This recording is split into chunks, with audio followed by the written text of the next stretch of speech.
Yonggi pikir kalau masih membutuhkan banyak waktu untuk berpikir, namun dari sangka siang itu, ia kembali pulang ke rumah sang suami.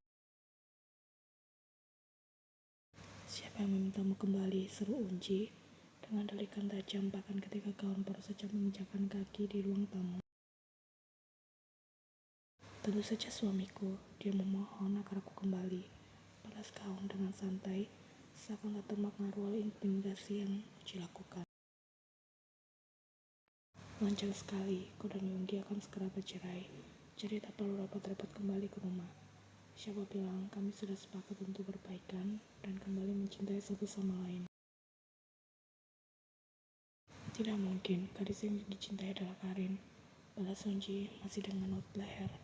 "Itu menurutmu makan?" Padahal Yonggi mengaku itu hanya cinta sesaat dan kemudian menyadari jika wanita yang dicintai hanyalah aku. "Tidak, jangan merusak hal bahagia yang akan terjadi di rumah ini. Karin lebih dari segalanya dibandingkan kau. Dia bahkan berjanji akan segera memberikan aku seorang cucu."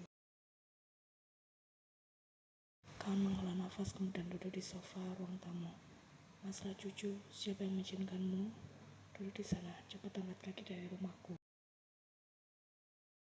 Sampai kapan Uma akan bersikap sebagai seorang yang tak tahu diri, menjilat sana dan sini demi bisa menikmati hidup penuh dengan kemewahan, entah itu aku, Karin atau gadis manapun.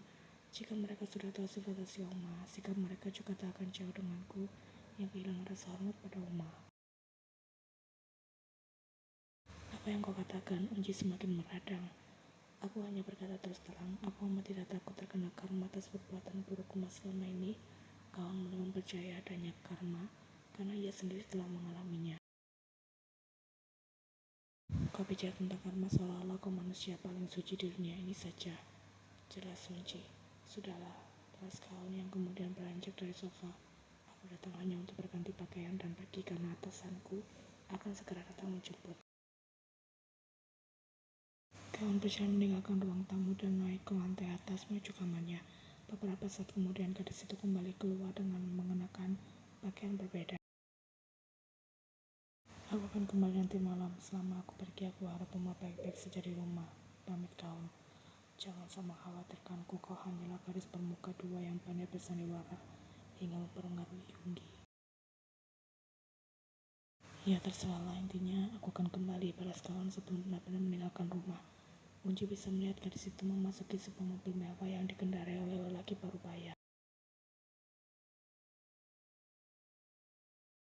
Ketika malam menjelang, kawan pulang dengan membawa 2 kantong belanjaan besar di tangannya dan langsung menuju dapur. "Kau masih berani kembali kemari?" Sambutan Unji sudah pasti tak ramah. Wanita parubaya itu bahkan dengan curiga mengikuti setiap langkah kawan. "Aku kan tidak pernah bilang akan angkat kaki dari rumah ini. Hanya pergi sebentar untuk bekerja," balas kawan. Pekerjaan apa yang berangkat siang hari dan pulang malam hari tidak jelas sama sekali. "Aku kembali bekerja sebagai model dan akan pergi ketika jasaku dibutuhkan," jawab kawan. "Orang mana yang mau menggunakan jasamu? Kau bahkan tak lagi memiliki nilai jual. Fisik dan penampilanku mungkin tak lagi seperti dulu, tapi bakat yang aku miliki tak pernah berubah. Kebetulan atasanku kali ini adalah orang yang mau melihatku berproses. Ia yakin akan potensi di dalam diriku." Unji sudah mencibir tak percaya sementara kawan mulai melakukan beberapa belanjaan dari dalam kantong plastik yang ia bawa. Itu adalah bahan pokok makanan dan beberapa kebutuhan rumah tangga lainnya. "Aku membeli cukup banyak daging karena suamiku menyukainya," ucap kawan. "Jangan harap Yonggi luluh hanya karena kau bersikap seperti itu," balas Unji sinis. "Kenapa aku membeli semua ini dengan tujuan suamiku akan luluh? Aku hanya menjalankan tugasku sebagai seorang istri." Kawan kembali dengan kegiatannya mengeluarkan barang-barang belanjaan di sana. "Aku juga membeli sampo favorit Uma. Aku ingat kemarin Uma sempat mengeluh tak bisa memakai sampo ini lagi karena ekonomi keluarga kita belum cukup membaik." 2 botol sampo berukuran besar dengan harga yang tak murah itu sudah kau letakkan di atas meja. Aku harap Uma akan suka dan akan aku pastikan rutin membelikannya untuk Uma karena sekarang aku sudah menemukan pekerjaan yang baik." Unji sudah terdiam di sana. Maaf karena selama ini aku sudah memperlakukan Uma dengan kasar. Yonggi tak menyukainya dan kedepannya aku berjanji akan merubah sikapku untuk bisa bersikap lebih baik lagi pada Uma. Kau sudah berjalan mendekat setelah menyimpan beberapa daging, juga sayuran dan buah-buahan di dalam lemari es. Kalau mau butuh sesuatu atau ingin makan sesuatu, katakan saja. Akan aku belikan semua yang Uma inginkan, ucapnya sebelum pergi meninggalkan area dapur. Unji di sana masih terdiam sembari menatap langkah kawan yang semakin menjauh.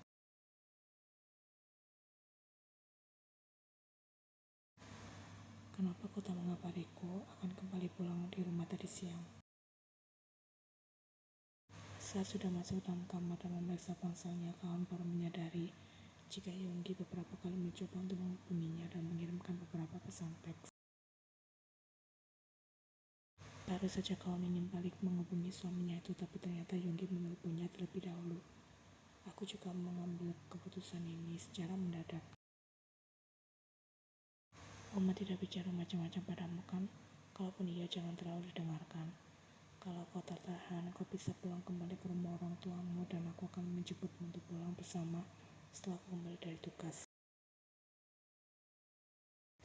Aku sudah mengenal bagaimana Uma beserta gaya bicaranya. Hal seperti itu tak lagi mengusikku. Serius, kau tidak apa-apa? Iya, saat ini aku sedang memperbaiki hubungan kami. Kalau memang terlalu sulit, lakukan secara perlahan saja. Setelah aku pulang nanti, aku akan mencoba bicara pada Uma untuk tak lagi bersikap buruk padamu. Baiklah, mengenai Karin, aku sudah menegaskan padanya, tak ingin lagi meneruskan hubungan ini. Lantas bagaimana dengan pekerjaanmu? Bagaimana jika ia menghancurkannya? Tidak masalah selagi hal itu bisa membuat hubungan kita kembali membaik. Aku bisa mencari pekerjaan di tempat lainnya. Apa kau tak akan menyesal, Gia? Tidak sama sekali. Kalau begitu baiklah, bekerjalah dengan tenang dan tak perlu terlalu memikirkan Uma di sini karena sudah ada aku yang menjaganya. Ya Launa, kau sudah makan? Aku akan segera melakukannya. Jangan sampai telat makan dan tetap jaga kesehatan. Akan aku akhiri panggilannya sampai di sini karena harus menyiapkan makan malam sebentar lagi. Baiklah, panggilan tersebut kemudian berakhir. Awalnya kawan ingin membalas dendam atas segala perbuatan Yumi dan Unji, namun mengapa tiba-tiba jadi begini? Mengapa Yonggi tanpa serius ingin memperbaiki hubungan rumah tangga mereka? Ia bahkan tak ragu mengakhiri hubungannya dengan Karin dan melepaskan pekerjaan yang sudah ia dapatkan. Kalau begini ceritanya, kawan rasa sebalas dendamnya tak akan berjalan dengan maksimal karena ia mulai terbawa perasaan oleh suaminya sendiri. Uma, mari makan aja kawan, saat melihat Unji masih asik menonton siaran TV di ruang tengah. Aku sedang tidak mood untuk makan. Lagi pula makanan apa yang kau beli barusan? Kau pasti hanya membeli tumisan sayur murah. Ucapan Unji terputus saat ia melihat aneka makanan yang sudah tersaji di atas meja makan. Semua itu makanan favorit Unji dari sebuah restoran ternama yang sudah lama tak lagi bisa ia nikmati. Uang dari mana hingga kau bisa membeli semua makanan ini? Tanya Unji penuh curiga. Bukankah aku sudah bilang jika sekarang aku bekerja? Balas kawan. Uma, silakan duduk dan mari mulai makan sebelum hari semakin malam. Kawan sudah mengiringi Unji untuk duduk di kursi dan menyiapkan piring serta nasi untuk wanita berbahaya tersebut. Makan dengan lahap akar sakit ngomong mata lagi kaum tita kaum dengan senyum. Unji sempat terdiam beberapa saat namun kodahan makanan di depan matanya tak bisa diabaikan begitu saja hingga ia mengangkat sumpitnya untuk mulai makan dan tak terasa telah menghabiskan sepiring nasi. Selamat menjadi orang tua untuk kalian berdua, seru Taehyung begitu ia memasuki sebuah kamar rawat di rumah sakit ibu dan anak. Selamat ya Mary dan Tania Uni, akhirnya yang sudah dinanti selama 9 bulan kini sudah bisa kalian peluk, tambah Ian dengan senyum tulus. Astaga, kenapa kalian berdua rapat-rapat sekali? Tania yang berada di ranjang pasien balas berseru. Dia tahu kesibukan pasangan suami dan istri itu, apalagi tuan lama ini. Ian baru saja keluar dari rumah sakit dan masih dalam kondisi pemulihan. Kebetulan hari ini kami ada jadwal pemeriksaan kandungan, jadi sekalian saja, balas Ian. Terima kasih atas kunjungannya, ucap Hoseok tak kalah heboh. Bahkan membawa car seat baby sebagai hadiah. Kami benar-benar merasa terharu. Kemarin kau bilang belum sempat membelinya kan? Aku harap barang ini akan berguna, balas Taehyung yang dianggupi oleh Yeon. Tentu saja sangat berguna, ucap Tania. Kami sangat berterima kasih. Sama-sama Uni, balas Yeon. Mereka mungkin masih belum terbiasa untuk menyadari ada makhluk kecil di sana yang mungkin akan terganggu tidurnya. Tapi ternyata tidak, si kecil yang kulitnya masih merah itu bahkan tak terusik sama sekali.